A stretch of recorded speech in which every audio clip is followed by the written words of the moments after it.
ಆತ್ಮೀಯ ಸ್ಪರ್ಧಾ ಗೆಳೆಯರೇ, ಕಳೆದ ವಿಡಿಯೋದಲ್ಲಿ ನಾವು ಇತಿಹಾಸದಲ್ಲಿ ಕಾಲಗಣನೆಯ ಬಗ್ಗೆ ತಿಳ್ಕೊಂಡಿದ್ವಿ.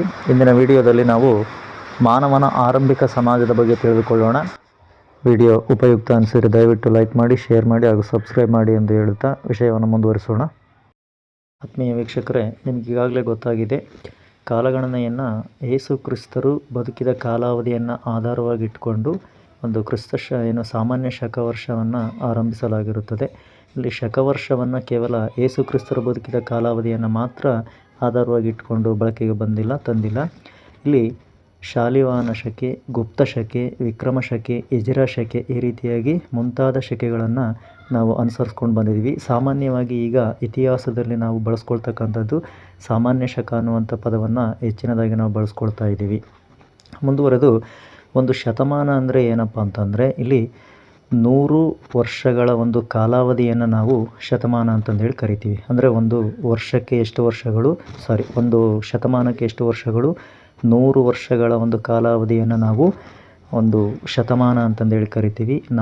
ನಾವೀಗ ಇರ್ತಕ್ಕಂತಹ ಒಂದು ಶತಮಾನ 21ನೇ ಶತಮಾನ. ಈ ಒಂದು 21ನೇ ಶತಮಾನ ಅನ್ನುವಂಥದ್ದು 2001ರಿಂದ ಪ್ರಾರಂಭವಾಗಿ 2100ನೇ ಇಸವಿಗೆ ಮುಕ್ತಾಯಗೊಳ್ಳಲಾಗುತ್ತದೆ. ಅಂದರೆ 21ನೇ ಶತಮಾನ ಅಂತಕ್ಕಂಥದ್ದು 21ನೇ ಶತಮಾನದ ಕಾಲಾವಧಿ ಎಷ್ಟಪ್ಪ ಅಂದರೆ 2001ರಿಂದ 2100. ಇಲ್ಲಿಗೆ 21ನೇ ಶತಮಾನ ಅನ್ನುವಂಥದ್ದು ಮುಕ್ತಾಯವಾಗುತ್ತೆ 2100ನೇ ಇಸವಿಗೆ.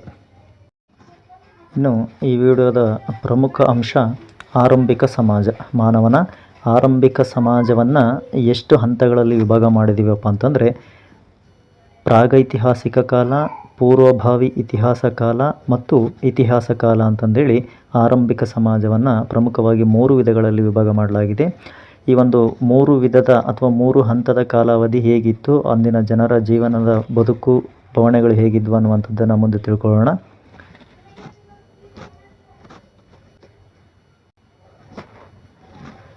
ಮಾನವರ ಇತಿಹಾಸದಲ್ಲಿ ಪ್ರಾಗೈತಿಹಾಸ ಕಾಲವೇ 99.9% ಕಾಲಾವಧಿಯನ್ನು ಒಳಗೊಂಡಿದೆ. ಆದರೆ ಆ ಕಾಲದ ಕುರಿತು ಅಧ್ಯಯನ ಮಾಡಲು ಇರುವ ಆಧಾರಗಳು ಬಹಳ ಕಡಿಮೆ.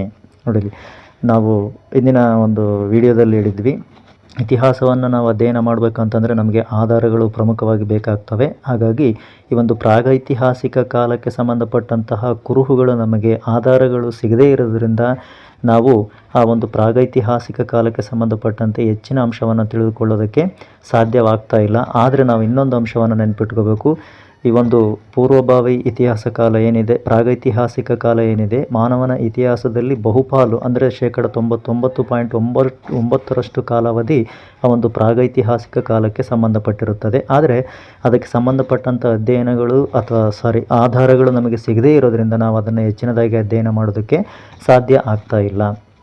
ಹಾಗಾಗಿ ಇತಿಹಾಸದಲ್ಲಿ ಪ್ರಾಗೈತಿಹಾಸಿಕಕ್ಕೆ ಕೊಟ್ಟಿರುವ ಸ್ಥಳಾವಕಾಶವೂ ಕೂಡ ಕಡಿಮೆ. ಅಂದರೆ ನಾವು ಇತಿಹಾಸವನ್ನು ಅಧ್ಯಯನ ಮಾಡುವಂಥ ಸಂದರ್ಭದಲ್ಲಿ ಪ್ರಾಗೈತಿಹಾಸಿಕ ಕಾಲಕ್ಕೆ ಸಂಬಂಧಪಟ್ಟಂತೆ ಹೆಚ್ಚಿನದಾಗಿ ಅಧ್ಯಯನ ಮಾಡೋದಕ್ಕೆ ಆಗ್ತಾ ಇಲ್ಲ. ಕಾರಣ ಆಧಾರಗಳ ಅಭಾವ.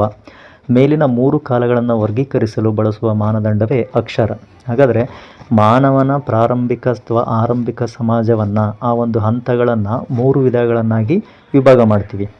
ಏನಂತ? ಪ್ರಾಗೈತಿಹಾಸಿಕ ಕಾಲ, ಪೂರ್ವಭಾವಿ ಇತಿಹಾಸ ಕಾಲ. ಈ 3 ಹಂತಗಳನ್ನು ಯಾವುದರ ಆಧಾರದ ಮೇಲೆ ವಿಭಾಗ ಮಾಡಲಾಗಿದೆಯಪ್ಪ ಅಂತಂದರೆ, ಅದು ಅಕ್ಷರದ ಆಧಾರದ ಮೇಲೆ, ಅಕ್ಷರ ಜ್ಞಾನದ ಆಧಾರದ ಮೇಲೆ ಅವುಗಳನ್ನು ನಾವು ವಿಭಾಗ ಮಾಡ್ತೀವಿ.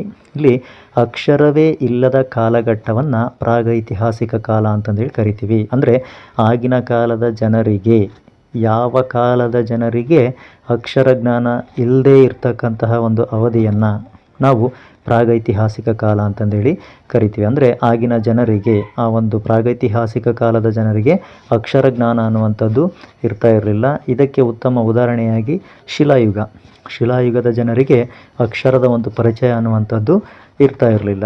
ನಂತರ ಯಾವೊಂದು ಕಾಲದಲ್ಲಿ ಅಕ್ಷರಗಳ ತಿಳುವಳಿಕೆ ಇದ್ದು ಅವುಗಳನ್ನು ಇಂದು ಓದಲು ಸಾಧ್ಯವಾಗಿಲ್ಲದಿದ್ದರೆ ಆ ಕಾಲಘಟ್ಟವನ್ನು ಪೂರ್ವಭಾವಿ ಇತಿಹಾಸ ಕಾಲ ಅಂತಂದೇಳಿ ಕರಿತೀವಿ. ನೋಡಿ, ಇಲ್ಲಿ ಪ್ರಾಗೈತಿಹಾಸಿಕ ಕಾಲದ ಜನರಿಗೆ ಅಕ್ಷರದ ಪರಿಚಯ ಇರಲಿಲ್ಲ. ಅಕ್ಷರದ ಪರಿಚಯ ಇಲ್ಲದೇ ಇರತಕ್ಕಂಥ ಕಾಲಘಟ್ಟವನ್ನು ಪ್ರಾಗೈತಿಹಾಸಿಕ ಕಾಲ ಅಂತ ಕರೆದ್ವಿ. ಅಕ್ಷರಗಳ ಪರಿಚಯ ಇದೆ, ಆದರೆ ಅವುಗಳನ್ನು ನಾವು ಇಂದಿಗೂ ಸಹ ಓದೋದಕ್ಕೆ ಸಾಧ್ಯವಾಗ್ತಾ ಇಲ್ಲ. ಅಂತಹ ಕಾಲಘಟ್ಟವನ್ನು ಪೂರ್ವಭಾವಿ ಇತಿಹಾಸ ಕಾಲ ಅಂತಂದೇಳಿ ಕರಿತೀವಿ. ನಂತರ ಯಾವ ಕಾಲಘಟ್ಟದಲ್ಲಿ ಅಕ್ಷರ ಪರಿಚಯವಿದ್ದು ಮತ್ತು ಆ ಅಕ್ಷರಗಳನ್ನು ಈಗ ಓದಲಾಗುವುದು ಆ ಕಾಲಘಟ್ಟವನ್ನು ಅಥವಾ ಆ ಒಂದು ಕಾಲವನ್ನು ಇತಿಹಾಸ ಕಾಲ ಅಂತಂದೇಳಿ ಕರಿತೀವಿ. ಈ 3 ಅಂಶಗಳನ್ನು ಸರಿಯಾಗಿ ನೆನ್ಪಿಟ್ಕೋಬೇಕು. ಯಾವ ಕಾಲಘಟ್ಟದಲ್ಲಿ ಅಕ್ಷರಜ್ಞಾನ ಇರದೇ ಇರ್ತೋ ಅಥವಾ ಯಾವ ಕಾಲದ ಜನರಿಗೆ ಅಕ್ಷರಜ್ಞಾನ ಇರಲಿಲ್ವೋ ಆ ಕಾಲಘಟ್ಟವನ್ನು ಪ್ರಾಗೈತಿಹಾಸಿಕ ಕಾಲ ಅಂತಂದೇಳಿ ಕರಿತೀವಿ. ಅಕ್ಷರಜ್ಞಾನ ಇದ್ದು ಆ ಅಕ್ಷರಗಳನ್ನು ಇಂದಿಗೂ ನಮ್ಮಿಂದ ಓದೋದಕ್ಕೆ ಸಾಧ್ಯವಾಗ್ತಾ ಇಲ್ವೋ ಅಂತಹ ಕಾಲಘಟ್ಟವನ್ನು ಪೂರ್ವಭಾವಿ ಇತಿಹಾಸ ಕಾಲ ಅಂತ ಕರೆದ್ವಿ. ಅಕ್ಷರಜ್ಞಾನವಿದ್ದು ಆ ಅಕ್ಷರಗಳನ್ನು ಅಥವಾ ಸಾಹಿತ್ಯವನ್ನು ಇಂದು ನಾವು ಓದ್ತಾ ಇದ್ದೀವೋ ಅಂತಹ ಕಾಲಘಟ್ಟವನ್ನು ಇತಿಹಾಸ ಕಾಲ ಅಂತಂದೇಳಿ ನಾವು ಕರಿತೀವಿ. ನಂತರ ಇಲ್ಲಿ ಮಾನವನ ಒಂದು ವಿಕಾಸದ ಬಗ್ಗೆ ಹೇಳ್ತಾ ಹೋಗ್ತಾರೆ. ಜೀವ ವಿಕಾಸದ ಹಾದಿಯಲ್ಲಿ ಮೊದಲು ಏಕಕೋಶ ಜೀವಿಗಳು, ನಂತರ ಮೃದ್ವಂಗಿಗಳು, ಮೀನು, ಸಸ್ಯ, ಕೀಟ, ಉಭಯವಾಸಿ, ರೆಕ್ಕೆಯುಳ್ಳ ಕೀಟ, ಸರೀಸೃಪ, ಪಕ್ಷಿಗಳು, ಸಸ್ತನಿಗಳು, ಹೂ ಬಿಡುವ ಸಸ್ಯ, ಹುಲ್ಲು, ವಾನರ, ದ್ವೀಪಗಳ ವಿಕಾಸ ಹೊಂದಿದವು. ಸುಮಾರು 18 ಲಕ್ಷ ವರ್ಷಗಳ ಹಿಂದೆ ಮಾನವರ ವಿಕಾಸವಾಯಿತು. ಈ ಅಂಶ ನೆನ್ಪಿಟ್ಕೋಬೇಕು. ಸುಮಾರು 18 ಲಕ್ಷ ವರ್ಷಗಳ ಹಿಂದೆ ಮಾನವರ ವಿಕಾಸ ಆಯಿತು. ಆಧುನಿಕ ಮಾನವರ ದೈಹಿಕ ರಚನೆಯನ್ನು ಹೊಂದಿದ್ದ ಮಾನವರು, ಅಂದರೆ ಪ್ರಸ್ತುತ ಏನು ಆಧುನಿಕ ಮಾನವ ಇದ್ದಾನೆ ಆ ಮಾನವನ ದೇಹ ರಚನೆಯನ್ನು ಹೊಂದಿರತಕ್ಕಂತಹ ಜೀವಿ ಮೊದಲು ನಮಗೆ ಕಾಣಿಸ್ಕೊಂಡಿದ್ದು ದಕ್ಷಿಣ ಆಫ್ರಿಕಾದಲ್ಲಿ. ಈ ದಕ್ಷಿಣ ಆಫ್ರಿಕಾದಲ್ಲಿ ಕಂಡುಬಂದಂತಹ ಈ ಮಾನವರು ಆಫ್ರಿಕಾದಿಂದ ಪ್ರಪಂಚದ ವಿವಿಧ ಭೂಭಾಗಗಳಿಗೆ ವಲಸೆ ಹೋಗಿ ನೆಲೆಯೂರ್ತಾರೆ ಅಥವಾ ಜೀವನವನ್ನು ಮಾಡ್ತಾರೆ. ಆದರೆ ಇಲ್ಲಿ ಸಾಕಷ್ಟು ಸಾಕ್ಷಿ ಪುರಾವೆಗಳು ಲಭ್ಯ ಇಲ್ಲದೇ ಇರೋದ್ರಿಂದ ಈ ಒಂದು ಸಿದ್ಧಾಂತ ಅನ್ನುವಂಥದ್ದು, ಈ ಒಂದು ವಿಷಯ ಅನ್ನುವಂಥದ್ದು ವಿಮರ್ಶೆಗೆ ಒಳಗಾಗಿದೆ. ನಂತರ ಪ್ರಾಗೈತಿಹಾಸಿಕ ಕಾಲದಲ್ಲಿ 3 ಹಂತಗಳಿವೆ. ಪ್ರಾಗೈತಿಹಾಸಿಕ ಕಾಲದಲ್ಲಿ ಎಷ್ಟು ಹಂತಗಳಿವೆ? 3 ಹಂತ. ಆರಂಭಿಕ ಸಮಾಜವನ್ನು ಪ್ರಾಗೈತಿಹಾಸಿಕ ಕಾಲ, ಪೂರ್ವಭಾವಿ ಇತಿಹಾಸ ಕಾಲ ಅಂತಂದೇಳಿ 3 ವಿಭಾಗ ಮಾಡಿದ್ವಲ್ವ. ಆ ಒಂದು ಪ್ರಾಗೈತಿಹಾಸಿಕ ಕಾಲವನ್ನು 3 ಹಂತಗಳಲ್ಲಿ ಮತ್ತೆ ವಿಭಾಗ ಮಾಡ್ತಾರೆ. ಅದು ಯಾವ್ಯಾವಪ್ಪ ಅಂತಂದರೆ ಹಳೆ ಶಿಲಾಯುಗ, ಮಧ್ಯಶಿಲಾಯುಗ, ನವಶಿಲಾಯುಗ ಅಂತಂದೇಳಿ 3 ಹಂತಗಳಲ್ಲಿ ವಿಭಾಗ ಮಾಡ್ತಾರೆ. ಈಗ ಮೊದಲನೇದಾಗಿ ಹಳೆ ಶಿಲಾಯುಗದ ಜನರ ಜೀವನ ಬದುಕು ಹೇಗಿತ್ತು ಅನ್ನುವಂಥದ್ದನ್ನು ನೋಡೋಣ. ಇಲ್ಲಿ ಹಳೆ ಶಿಲಾಯುಗದ ಮಾನವರು ಆರಂಭಿಕ ಪುರಾತತ್ವಿಕ ಹಂತವಾಗಿದೆ. ಈ ಒಂದು ಹಂತ ಆರಂಭಿಕ ಪುರಾತತ್ವ, ಅಂದರೆ ಅಲ್ಲಿಂದ ನಮಗೆ ಆಧಾರಗಳು ಸಿಕ್ಕಿದ್ದಾವೆ ಅಥವಾ ಪುರಾವೆಗಳು ಸಿಕ್ಕಿದ್ದಾವೆ. ಆ ಒಂದು ಕಾಲದಲ್ಲಿ ಜನರು ಬದುಕಿದ್ರು ಅನ್ನುವಂಥದ್ದಕ್ಕೆ ಆಧಾರಗಳು ಸಿಕ್ಕಿದ್ದಾವೆ. ಆ ಮಾನವರು ಹಣ್ಣು ಹಂಪಲು ಗೆಡ್ಡೆ ಗೆಣಸುಗಳನ್ನು ತಿಂದು ಬದುಕುತ್ತಿದ್ದರು. ಅಂದರೆ ಹಳೆ ಶಿಲಾಯುಗದ ಮಾನವರು ಏನು ಮಾಡ್ತಾಯಿದ್ರು? ಹಣ್ಣು ಹಂಪಲುಗಳು ಗೆಡ್ಡೆ ಗೆಣಸುಗಳನ್ನು ತಿಂದು ಬದುಕ್ತಾ ಇದ್ರು. ಜೊತೆಗೆ ಅಲೆಮಾರಿಗಳಾಗಿದ್ದರು. ಯಾಕೆಂದರೆ ಆಹಾರವನ್ನು ಅರಸುತ್ತಾ ಗವಿಗಳಲ್ಲಿ ಕಲ್ಲಾಸರೆಗಳಲ್ಲಿ ವಾಸ ಮಾಡ್ತಾಯಿದ್ರು. ಇವರು ತಾವು ಬದುಕಿದ್ದಂಥ ಸ್ಥಳದಲ್ಲಿ ಅಥವಾ ವಾಸ ಮಾಡ್ತಕ್ಕಂಥ ಸ್ಥಳದಲ್ಲಿ ಸಿಗ್ತಕ್ಕಂಥ ಹಣ್ಣು ಹಂಪಲುಗಳನ್ನು ಅವರು ತಿಂದು ಜೀವನ ಮಾಡ್ತಾಯಿದ್ರು. ಆದರೆ ಎಲ್ಲ ಕಾಲಕ್ಕೂ ಹಣ್ಣು ಹಂಪಲುಗಳು ಸಿಗದೇ ಇರೋದರಿಂದ, ಆ ಸ್ಥಳದಲ್ಲಿ ಹಣ್ಣುಗಳ ಲಭ್ಯ ಇಲ್ಲದೆ ಇರೋದರಿಂದ ಆ ಸ್ಥಳವನ್ನು ಬಿಟ್ಟು ಬೇರೆ ಸ್ಥಳಕ್ಕೆ ಹೋಗಿ ವಾಸ ಮಾಡ್ತಾಯಿದ್ರು. ಹಾಗಾಗಿ ಅವರು ಅಲೆಮಾರಿಗಳಾಗಿದ್ದರು. ಇಲ್ಲಿ ಹೆರೆಚಕ್ಕೆ, ಚಾಕು, ಕಲ್ಲುಳಿ, ಮೊನೆ ಮುಂತಾದ ದೊಡ್ಡ ದೊಡ್ಡ ಶಿಲಾ ಉಪಕರಣಗಳನ್ನು ಇವರು ಬೆಣಚು ಕಲ್ಲುಗಳಿಂದ ತಯಾರು ಮಾಡ್ಕೊಳ್ತಾ ಇದ್ರು. ಅವರಿಗೆ ಸಿಕ್ಕಿರ್ತಕ್ಕಂತಹ ಹಣ್ಣು ಹಂಪಲುಗಳನ್ನು ತಿನ್ನೋದಕ್ಕೆ ಸಹಾಯಕವಾಗಲಿ ಅಂತಂದೇಳಿ ಅವರು ಬೆಣಚು ಕಲ್ಲುಗಳಿಂದ ಕೆಲವೊಂದು ಆಯುಧಗಳನ್ನು ಮಾಡ್ಕೊಳ್ತಾ ಇದ್ರು. ಹೆರೆಚಕ್ಕೆ, ಚಾಕು, ಕಲ್ಲುಳಿ, ಮೊನೆ ಈ ರೀತಿಯ ಒಂದು ಆಯುಧಗಳನ್ನು ತಯಾರು ಮಾಡಿಕೊಂಡು ಅವರು ಆಹಾರವನ್ನು ತಿಂತಾಯಿದ್ರು. ನಂತರ ಅವರು ಎಲೆ ಮತ್ತು ತೊಗಟೆಗಳನ್ನು ಹೊದಿಕೆಗಳಾಗಿ ಬಳಸ್ತಾ ಇದ್ರು. ನಾವೇನೀಗ ವಸ್ತ್ರಗಳನ್ನು ಉಡುಪುಗಳನ್ನು ಧರಿಸ್ತೀವೋ ಅದೇ ರೀತಿಯಾಗಿ ಅವರು ಎಲೆಗಳು, ಅಲ್ಲಿ ಕಾಡುಗಳಲ್ಲಿ ಸಿಗ್ತಕ್ಕಂಥ ಎಲೆಗಳು ಮತ್ತು ಮರದ ತೊಗಟೆಗಳನ್ನು ಅವರು ಹೊದಿಕೆಗಳಾಗಿ ಬಳಸ್ತಾ ಇದ್ರು. ಇಲ್ಲಿ ಎಲ್ಲ ಕಾಲಗಳಲ್ಲಿಯೂ ಹಣ್ಣು ಹಂಪಲುಗಳು ಗೆಡ್ಡೆ ಗೆಣಸುಗಳು ಸಿಗ್ತಾ ಇರಲಿಲ್ಲ. ಹಾಗಾಗಿ ಅವರು ಹಳೆ ಶಿಲಾಯುಗದ ಕೊನೆಯ ಘಟ್ಟದಲ್ಲಿ, ಅಂದರೆ ಕೊನೆಯ ಒಂದು ಹಂತಕ್ಕೆ ಬಂದಂಥ ಸಂದರ್ಭದಲ್ಲಿ ಆಗಿನ ಮಾನವರು ಏನು ಮಾಡ್ತಾ ಇದ್ರಪ್ಪ ಅಂತಂದರೆ ಬೇಟೆಯಾಡುವುದು ಮತ್ತು ಮೀನನ್ನು ಹಿಡಿಯುವಂತಹ ಒಂದು ಹವ್ಯಾಸವನ್ನು ಮಾಡ್ಕೊಳ್ತಾರೆ. ಅವ್ರಿಗೆ ಆಹಾರ ಅಂದರೆ ಹಣ್ಣು ಹಂಪಲುಗಳು ಗೆಡ್ಡೆ ಗೆಣಸುಗಳು ತಿಂದು ಬದುಕ್ತಾ ಇದ್ರು. ಅವರು ವಾಸ ಮಾಡ್ತಕ್ಕಂಥ ಸ್ಥಳದಲ್ಲಿ ಹಣ್ಣು ಹಂಪಲುಗಳು ಗೆಡ್ಡೆ ಗೆಣಸುಗಳು ಒಟ್ಟಾರೆ ಆಹಾರದ ಒಂದು ಮೂಲ ಖಾಲಿಯಾದ ತಕ್ಷಣ ಅವ್ರು ಏನು ಮಾಡ್ತಾ ಇದ್ರಪ್ಪ ಅಂತಂದರೆ ಬೇರೆ ದಾರಿಯನ್ನು ಕಂಡುಕೊಳ್ತಾ ಇದ್ರು. ಆ ದಾರಿ ಏನಪ್ಪ ಅಂತಂದರೆ ಬೇಟೆಯಾಡೋದು ಮತ್ತು ಮೀನನ್ನು ಹಿಡಿದು ತಮ್ಮ ಹಸಿವನ್ನು ನೀಗಿಸ್ಕೊಳ್ತಾ ಇದ್ರು. ನಂತರ ಇವರಿಗೆ ಬೆಂಕಿಯ ಪರಿಚಯ ಅನ್ನುವಂಥದ್ದು ಆಗುತ್ತೆ. ಅಂದರೆ ಬೆಂಕಿಯನ್ನು ಕಂಡುಕೊಳ್ತಾರೆ. ಹಳೆ ಶಿಲಾಯುಗದ ಪ್ರಮುಖ ನೆಲೆಗಳೆಂದರೆ ಮಧ್ಯಪ್ರದೇಶದ ಬೋಲಾನ್ ಕಣಿವೆ, ಕರ್ನಾಟಕದ ಹುಣಸಗಿ ಮತ್ತು ಬೈಜ್ವಾಳ್ ಪ್ರದೇಶ, ಆಂಧ್ರ ಪ್ರದೇಶದ ಕರ್ನೂಲ್, ಅಮರಾವತಿ, ತಮಿಳುನಾಡಿನ ಅತ್ತಿರಂಪಕ್ಕಂ ಮುಂತಾದವುಗಳು. ಸಾಮಾನ್ಯವಾಗಿ ಹಳೆಯ ಶಿಲಾಯುಗದ ಕಾಲವನ್ನು 5 ವರ್ಷಗಳಿಂದ 12,000 ವರ್ಷಗಳವರೆಗೆ ಗುರುತಿಸಲಾಗಿದೆ. ಇಲ್ಲಿ ಪ್ರಶ್ನೆ ಬರತಕ್ಕಂತಹ ಒಂದು ಚಾನ್ಸ್ ಇದೆ. ಹಳೆ ಶಿಲಾಯುಗದ ಮಾನವರ ನೆಲೆಗಳನ್ನು ತಿಳಿಸಿ. ಹಳೆ ಶಿಲಾಯುಗದ ಮಾನವರ ನೆಲೆಗಳು ಮಧ್ಯಪ್ರದೇಶದ ಬೋಲಾನ್ ಕಣಿವೆ, ಕರ್ನಾಟಕದ ಹುಣಸಗಿ ಮತ್ತು ಬೈಜ್ವಾಳ್. ಇಲ್ಲಿ ಪ್ರಶ್ನೆ ಬರ್ಬೋದು, ಕರ್ನಾಟಕದ ಯಾವ ಭಾಗದಲ್ಲಿ ಹಳೆ ಶಿಲಾಯುಗದ ಮಾನವರ ನೆಲೆಗಳು ಕಂಡುಬಂದಿವೆ ಅಂತಂದೇಳಿ. ನಂತರ ಆಂಧ್ರ ಪ್ರದೇಶದ ಕರ್ನೂಲ್, ಅಮರಾವತಿ, ತಮಿಳುನಾಡಿನ ಅತ್ತಿರಂಪಕ್ಕಂ ಇವು ಹಳೆ ಶಿಲಾಯುಗದ ಮಾನವರ ನೆಲೆಗಳು. ಇನ್ನು ಈ ಹಳೆ ಶಿಲಾಯುಗದ ಒಂದು ಕಾಲಾವಧಿ ಎಷ್ಟಪ್ಪ ಅಂತಂದರೆ 5 ಲಕ್ಷ ವರ್ಷಗಳಿಂದ 12,000 ವರ್ಷಗಳವರೆಗೆ. 5 ಲಕ್ಷ ವರ್ಷಗಳಿಂದ 12,000 ವರ್ಷಗಳ ಕಾಲಾವಧಿಯನ್ನು ನಾವು ಹಳೆ ಶಿಲಾಯುಗ ಅಂತಂದೇಳಿ ಕರಿತೀವಿ. ಇನ್ನು ಮಧ್ಯಶಿಲಾಯುಗ, ಇಲ್ಲಿ ಚಿತ್ರವನ್ನು ಕೊಟ್ಟಿದ್ದಾರೆ. ಆ ಮಧ್ಯಶಿಲಾಯುಗದ ಜನರು ಹೇಗಿದ್ದರು, ಏನೆಲ್ಲ ಮಾಡ್ತಾಯಿದ್ರು ಅನ್ನುವಂಥದ್ದು ಒಂದು ಸಣ್ಣ ಚಿತ್ರವನ್ನು ಕೊಟ್ಟಿದ್ದಾರೆ, ಅದನ್ನು ಗಮನಿಸಿ. ಮಧ್ಯಶಿಲಾಯುಗದ ಜನರು ಹಳೆ ಶಿಲಾಯುಗ ಮತ್ತು ನವಶಿಲಾಯುಗದ ನಡುವಿನ ಸ್ಥಿತ್ಯಂತರ ಒಂದು ಕಾಲಾವಧಿಯಾಗಿದೆ. ಈ ಒಂದು ಮಧ್ಯಶಿಲಾಯುಗ ಅನ್ನುವಂಥದ್ದು ಹಳೆ ಶಿಲಾಯುಗ ಮತ್ತು ನವಶಿಲಾಯುಗದ ನಡುವಿನ ಒಂದು ಕಾಲಾವಧಿಯಾಗಿರುತ್ತದೆ. ಈ ಒಂದು ಮಧ್ಯಶಿಲಾಯುಗದ ಜನರು ದೊಡ್ಡ ದೊಡ್ಡ ಉಪಕರಣಗಳನ್ನು ಬಳಸ್ತಾ ಇರಲಿಲ್ಲ. ಈ ಹಿಂದೆ ಅಂದರೆ ಹಳೆ ಶಿಲಾಯುಗದ ಮಾನವರು ಬೆಣಚು ಕಲ್ಲುಗಳಿಂದ ದೊಡ್ಡ ದೊಡ್ಡ ಆಯುಧಗಳನ್ನು ತಯಾರಿಸ್ಕೊಳ್ತಾ ಇದ್ದರು. ಆದರೆ ಮಧ್ಯಶಿಲಾಯುಗದ ಜನರು ಸ್ವಲ್ಪ ಬದಲಾವಣೆ ಮಾಡ್ಕೊಳ್ತಾರೆ. ಆ ಒಂದು ದೊಡ್ಡ ದೊಡ್ಡ ಶಿಲಾ ಉಪಕರಣಗಳ ಬದಲಾಗಿ ಕಿರುಶಿಲಾಯುಧಗಳನ್ನು ಅಂದರೆ ಚಿಕ್ಕ ಚಿಕ್ಕ ಆಯುಧಗಳನ್ನು ಅವರು ಬಳಸ್ತಾ ಇದ್ದರು. ನಂತರ ಈ ಕಾಲವನ್ನು ಸೂಕ್ಷ್ಮ ಶಿಲಾಯುಗ ಅಂತಂದೇಳಿ ಕರಿತೀವಿ. ಅಂದರೆ ಸೂಕ್ಷ್ಮವಾಗಿರ್ತಕ್ಕಂಥ ಉಪಕರಣಗಳನ್ನು ಬಳಸ್ತಾ ಇದ್ದರು. ಹಾಗಾಗಿ ನಾವು ಅದನ್ನು ಸೂಕ್ಷ್ಮ ಶಿಲಾಯುಗ ಅಂತಂದೇಳಿ ಕರಿತೀವಿ. ನಂತರ ಅವರು ತಯಾರು ಮಾಡಿಕೊಂಡಿರ್ತಕ್ಕಂತಹ ಚಿಕ್ಕ ಚಿಕ್ಕ ಆಯುಧಗಳನ್ನು ಬಾಣದ ತುದಿಗೆ ಅಥವಾ ಕಟ್ಟಿಗೆಯ ತುದಿಗೆ ಸಿಕ್ಕಿಸಿ ಬರ್ಚಿಯಂತೆ ಬಳಸಿ ಬೇಟೆಯಾಡುತ್ತಿದ್ದರು. ಕಾಡು ಧಾನ್ಯಗಳನ್ನು ಆಹಾರಕ್ಕಾಗಿ ಸಂಗ್ರಹಿಸುತ್ತಿದ್ದರು. ಧಾನ್ಯಗಳಾಗಲಿ ಬೇಟೆಗಳಾಗಲಿ ನಿರಂತರವಾಗಿ ದೊರಕುತ್ತಿರಲಿಲ್ಲ. ಅನೇಕ ವೇಳೆ ಹಸಿವಿನಿಂದ ಕಾಲ ಕಳೆಯಬೇಕಾದ ಸಂದರ್ಭಗಳು ಬರುತ್ತಿದ್ದವು. ಅದಕ್ಕಾಗಿ ಇವರು ಕಂಡುಕೊಂಡ ಮಾರ್ಗ ಎಂದರೆ ಬೇಟೆಯ ಸಂದರ್ಭದಲ್ಲಿ ಗಾಯಗೊಂಡು ಬದುಕುಳಿದ ಪ್ರಾಣಿಗಳನ್ನು ಇವರು ತಂದು ಸಾಕ್ತಾಯಿದ್ರು. ಅವುಗಳನ್ನು ಸಾಕಿ ಇವರಿಗೆ ಹಸುವಿನ ಒಂದು ಸಂದರ್ಭದಲ್ಲಿ ಅಂದರೆ ಯಾವುದೇ ರೀತಿಯ ಆಹಾರ ಮೂಲ ಸಿಗ್ತಾ ಇಲ್ಲ, ಹಣ್ಣು ಹಂಪಲುಗಳು ಸಿಗ್ತಾ ಇಲ್ಲ ಅಥವಾ ಬೇಟೆನೂ ಸಿಗ್ತಾ ಇಲ್ಲ ಅನ್ನುವಂಥ ಸಂದರ್ಭದಲ್ಲಿ ಅವರೇನು ಗಾಯಗೊಂಡಿರ್ತಕ್ಕಂಥ ಪ್ರಾಣಿಗಳನ್ನು ತಂದು ಸಾಕಿರ್ತಾ ಇದ್ರಲ್ವ, ಅಂತಹ ಪ್ರಾಣಿಗಳನ್ನು ಅವರು ತಿಂದು ಬದುಕ್ತಾ ಇದ್ದರು.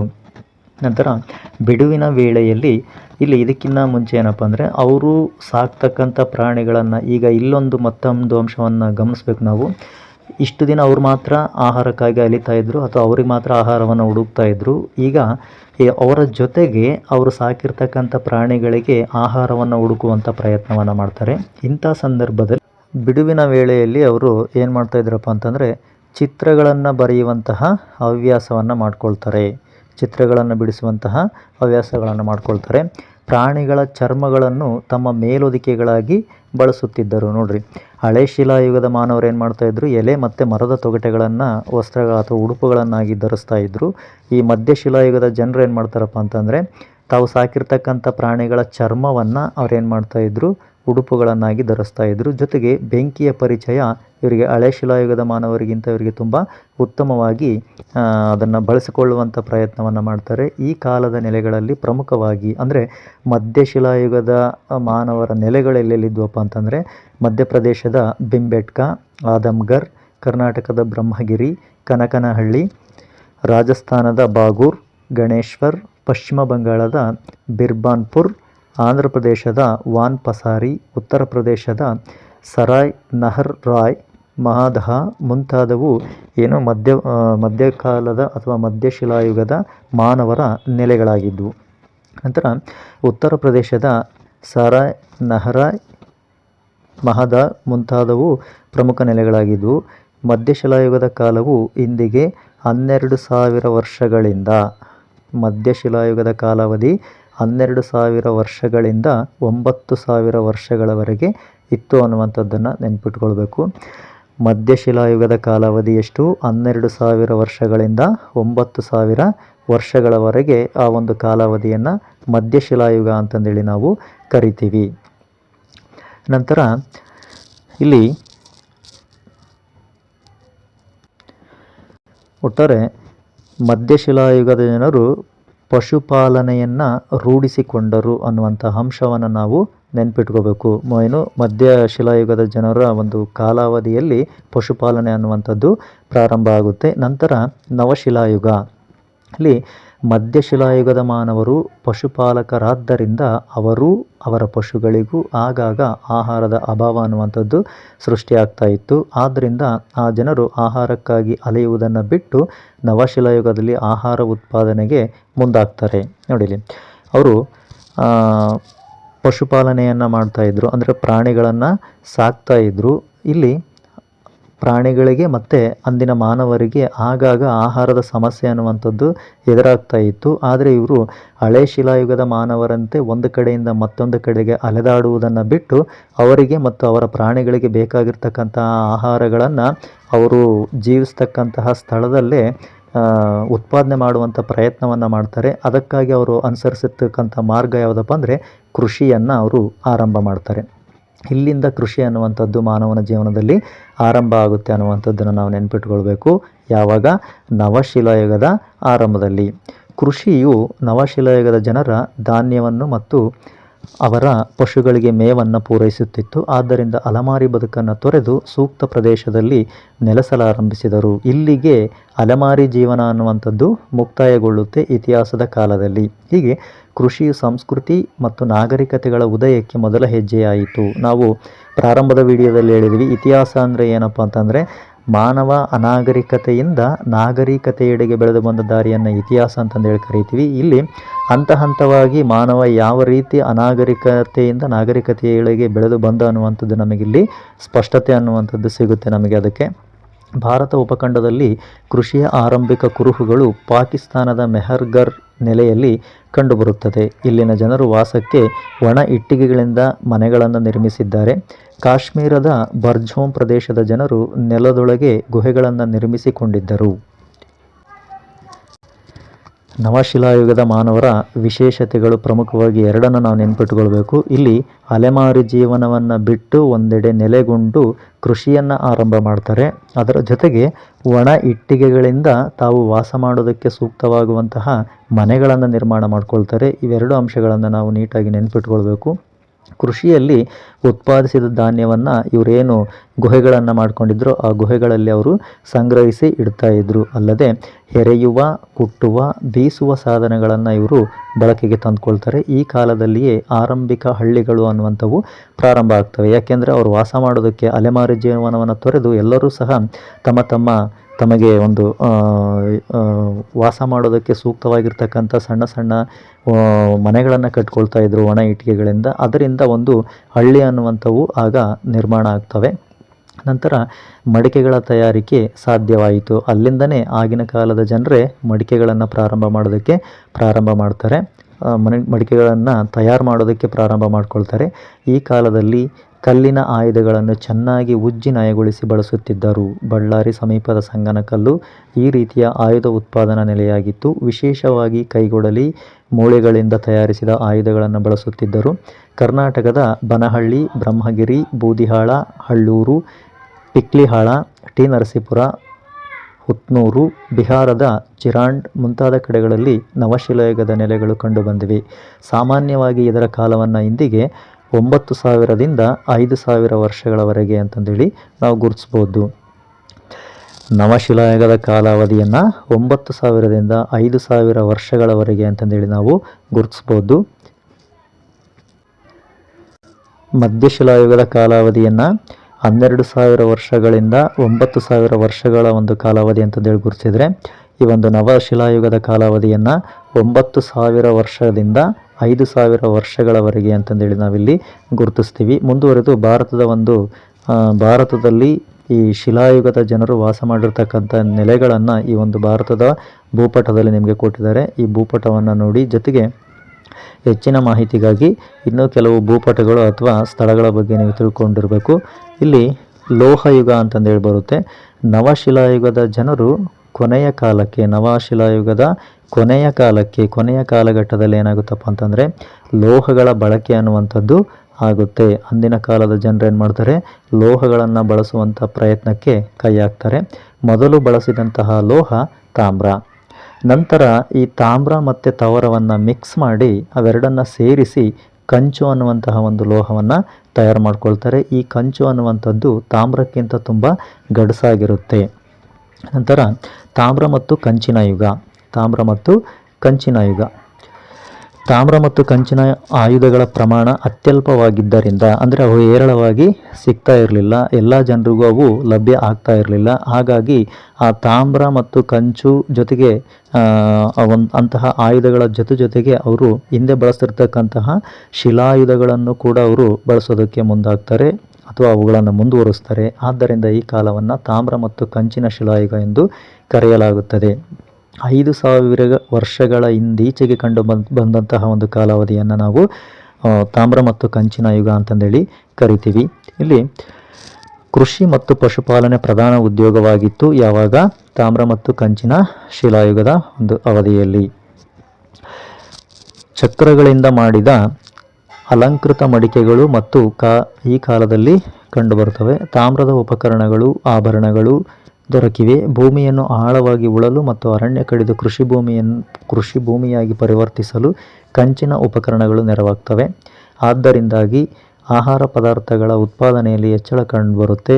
ಹೆಚ್ಚುವರಿ ಧಾನ್ಯವನ್ನು ಅಗತ್ಯವಿರುವ ಪ್ರದೇಶಗಳಿಗೆ ಕಳುಹಿಸಿಕೊಡುವ ಮೂಲಕ ವ್ಯಾಪಾರ ವಹಿವಾಟು ಅನ್ನುವಂಥದ್ದು ಅಂದಿನ ಕಾಲದ ಜನರಲ್ಲಿ ಪ್ರಾರಂಭ ಆಗುತ್ತೆ. ಇದರ ಪರಿಣಾಮವಾಗಿ ವಾಯುವ್ಯ ಭಾರತದಲ್ಲಿ ಸಿಂಧು ಮತ್ತು ಅದರ ಉಪನದಿಗಳ ಕೊಳ್ಳದಲ್ಲಿ ಪ್ರಮುಖವಾಗಿ ಹರಪ್ಪ ನಾಗರಿಕತೆ ಅನ್ನುವಂಥದ್ದು ಪ್ರಾರಂಭ ಆಗುತ್ತೆ. ಇದು ನಮಗೆ ತುಂಬ ಇಂಪಾರ್ಟೆಂಟು. ಹರಪ್ಪ ನಾಗರಿಕತೆ ಅನ್ನುವಂಥದ್ದು ಪ್ರಾರಂಭ ಆಗುತ್ತೆ ಅಥವಾ ಹರಪ್ಪ ಸಂಸ್ಕೃತಿ ಅನ್ನುವಂಥದ್ದು ಪ್ರಾರಂಭ ಆಗುತ್ತೆ. ಇದನ್ನು ಮೊದಲ ನಗರೀಕರಣ ಅಂತಂದೇಳಿ ಕರಿತೀವಿ. ದಕ್ಷಿಣ ಭಾರತದಲ್ಲಿ ತಾಮ್ರಕ್ಕೆ ಹೋಲಿಸಿದಾಗ ಕಂಚಿನ ಬಳಕೆ ಹೆಚ್ಚಾಗಿರಲಿಲ್ಲ. ದಕ್ಷಿಣ ಭಾರತದ ಒಂದು ಪ್ರದೇಶದಲ್ಲಿ, ಆ ಭಾಗದಲ್ಲಿ ತಾಮ್ರಕ್ಕೆ ಹೋಲಿಕೆ ಮಾಡಿದರೆ ಕಂಚಿನ ಬಳಕೆ ಹೆಚ್ಚಾಗಿರಲಿಲ್ಲ. ಅಂದರೆ ತಾಮ್ರವನ್ನು ಹೆಚ್ಚಾಗಿ ಬಳಸ್ತಾ ಇದ್ರು. ಕರ್ನಾಟಕದ ಹಳ್ಳೂರು, ಬನಹಳ್ಳಿ, ಬ್ರಹ್ಮಗಿರಿ ಮುಂತಾದ ಕಡೆಗಳಲ್ಲಿ ತಾಮ್ರ ಮತ್ತು ಕಂಚಿನ ಶಿಲಾಯುಗದ ಆಧಾರಗಳು ದೊರಕಿವೆ. ನಂತರ ಕಬ್ಬಿಣ ಯುಗ. ಕಬ್ಬಿಣ ಅತ್ಯಂತ ಗಡಸಾದ ಲೋಹ. ಇದು ದಕ್ಷಿಣ ಭಾರತದಲ್ಲಿ ತಾಮ್ರಕ್ಕೂ ಮೊದಲೇ ಬಳಕೆಯಲ್ಲಿತ್ತು. ಈ ಕಬ್ಬಿಣ ಅಂತಕ್ಕಂಥದ್ದು ದಕ್ಷಿಣ ಭಾರತದಲ್ಲಿ ತಾಮ್ರಕ್ಕಿಂತ ಮುಂಚೆನೇ ಬಳಕೆಯಲ್ಲಿತ್ತು. ತಾಮ್ರಕ್ಕಿಂತ ಮುಂಚೆ ಬಳಕೆಯಲ್ಲಿದ್ದಂಥದ್ದು ಯಾವುದು? ಕಬ್ಬಿಣ ಅನ್ನುವಂಥದ್ದು. ಕಬ್ಬಿಣವು 3500 ವರ್ಷಗಳ ಹಿಂದೆಯೇ ದಕ್ಷಿಣ ಭಾರತದಲ್ಲಿ ಬಳಕೆಗೆ ಬಂದಿತ್ತು. ಈ ಕಾಲವನ್ನು ಬೃಹತ್ ಶಿಲಾಯುಗ ಸಂಸ್ಕೃತಿಯ ಕಾಲವೆಂದು ಕೂಡ ಕರೆಯಲಾಗುತ್ತದೆ. ಕಬ್ಬಿಣದ ಆಯುಧ ಮತ್ತು ಸಲಕರಣೆಗಳು ಕೃಷಿ ಹಾಗೂ ಕರಕುಶಲ ಉತ್ಪಾದನೆಯಲ್ಲಿ ನೆರವಾಗುತ್ತಿದ್ದವು. ಉತ್ತರ ಭಾರತದಲ್ಲಿ ಕಬ್ಬಿಣದ ಬಳಕೆ ತೀವ್ರಗೊಂಡಂತೆ ಕೃಷಿ ಚಟುವಟಿಕೆಗಳು ಗರಿಗೆದರಿದವು. ಇದರಿಂದ ಹೆಚ್ಚುವರಿ ಉತ್ಪಾದನೆ ಉಂಟಾಯಿತು. ಹೆಚ್ಚುವರಿ ಉತ್ಪಾದನೆಯನ್ನು ನಿಯಂತ್ರಿಸುವ ಮಾರ್ಗ ಪ್ರಭುತ್ವವಾಗಿ 2600 ವರ್ಷಗಳ ಹಿಂದೆ ಉದಯವಾಯಿತು. ಅವುಗಳೇ ಗಣರಾಜ್ಯಗಳು. ಆ ನಂತರದ ನಂದ, ಮೌರ್ಯ ಸಾಮ್ರಾಜ್ಯಗಳು ಪ್ರವರ್ಧಮಾನಕ್ಕೆ ಬಂದವು. ಕಬ್ಬಿಣ ಶಿಲಾಯುಗಕ್ಕೆ ಸೇರಿದ ಕರ್ನಾಟಕದ ಪ್ರಮುಖ ನೆಲೆಗಳೆಂದರೆ ಬನಹಳ್ಳಿ, ಹಿರೇಬೆನಕಲ್ಲು, ಬ್ರಹ್ಮಗಿರಿ, ಕೊಪ್ಪ, ಹೆಗ್ಗಡೆಹಳ್ಳಿ, ಟಿ ನರಸೀಪುರ, ಹೆಮ್ಮಿಗೆ, ಹಳ್ಳೂರು, ಜಡಿಗೇನಹಳ್ಳಿ, ಸಾವನದುರ್ಗ, ಹುತ್ರಿದುರ್ಗ, ಪಾಂಡವರ ದೆಣ್ಣೆ ಮೊದಲಾದವುಗಳು. ಇದಿಷ್ಟು ಮಾನವನ ಆರಂಭಿಕ ಸಮಾಜಕ್ಕೆ ಸಂಬಂಧಪಟ್ಟಂಥ ಪ್ರಮುಖ ಅಂಶಗಳು ಗೆಳೆಯರೆ. ಇಲ್ಲಿವರೆಗೆ ನಾವು 6ನೇ ತರಗತಿಯ ಸಮಾಜ ವಿಜ್ಞಾನ ಪಠ್ಯಪುಸ್ತಕದ ಮೊದಲನೇ ಅಧ್ಯಾಯವಾಗಿರ್ತಕ್ಕಂತಹ ಯಾವುದು? ಮಾನವನ ಒಂದು ಇತಿಹಾಸದ ಪರಿಚಯ ಮತ್ತು ಇತಿಹಾಸದ ಪರಿಚಯ ಮತ್ತು ಆರಂಭಿಕ ಸಮಾಜ ಅನ್ನುವಂಥ ಘಟಕದ ಇಷ್ಟು ಅಂಶವನ್ನು ನಿಮಗೆ ತಿಳಿಸಿದ್ವಿ. ಈ ಎಲ್ಲ ಪಠ್ಯಾಂಶದ ಪ್ರಮುಖ ಅಂಶಗಳನ್ನು ಮುಂದಿನ ವಿಡಿಯೋದಲ್ಲಿ ತರ್ತೀವಿ. ದಯವಿಟ್ಟು ನಿಮ್ಮ ಸಲಹೆ ಸೂಚನೆಗಳು ಏನೇ ಇದ್ದರೂ ಕಮೆಂಟ್ ಮೂಲಕ ತಿಳಿಸಿ. ವಿಡಿಯೋ ಇಷ್ಟ ಆದರೆ ಲೈಕ್ ಮಾಡಿ, ನಿಮ್ಮ ಗೆಳೆಯರಿಗೆ ಉಪಯುಕ್ತ ಅನಿಸಿದರೆ ಶೇರ್ ಮಾಡ್ಕೊಳ್ಳಿ, ಸಬ್ಸ್ಕ್ರೈಬ್ ಮಾಡ್ಕೊಳ್ಳಿ. ಇಲ್ಲಿ ಇನ್ನೊಂದು ಅಂಶವನ್ನು ಹೇಳೋದಕ್ಕೆ ಇಷ್ಟಪಡ್ತೀವಿ. ಇಲ್ಲಿ ಕೆಲವೊಂದು ಅಂಶಗಳಿಗೆ ಸಂಬಂಧಪಟ್ಟಂತೆ ಸಂಕ್ಷಿಪ್ತವಾಗಿ ವಿವರಣೆಯನ್ನು ನೀಡ್ತಾ ಇದ್ದೀವಿ. ಯಾಕೆಂದರೆ 6ನೇ ತರಗತಿಯಿಂದ 10ನೇ ತರಗತಿಯ ಎಲ್ಲ ಪಠ್ಯಾಂಶಗಳನ್ನು ತಿಳಿಸುವ ಉದ್ದೇಶದಿಂದ ನಾವು ಆ ಒಂದು ಪಠ್ಯಾಂಶದಲ್ಲಿ ಪಠ್ಯಪುಸ್ತಕದಲ್ಲಿ ಏನಿದೆಯೋ ಅದಷ್ಟನ್ನೇ ನಾವು ಹೇಳ್ತಾ ಹೋಗ್ತಾ ಇದ್ದೀವಿ.